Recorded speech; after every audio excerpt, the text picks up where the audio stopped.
আপনারা দেখতে পাচ্ছেন হাসিনা ত্যাগ করার পর ক্ষমতা ছাড়ার পর দেখতে পাচ্ছেন আমাদের মাস্টারবাড়ির পরিস্থিতি উত্তাল।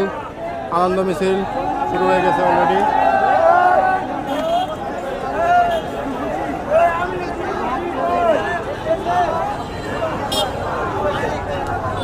শেখ হাসিনা পদত্যাগ করার পর সারা বাংলাদেশ উত্তাল।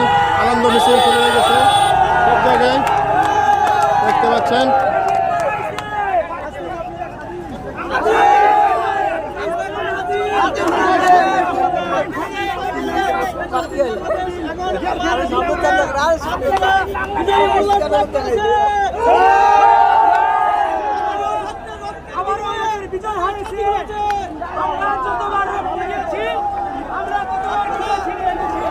বিজয় মিছিল শুরু হয়ে গেছে সারা দেশে।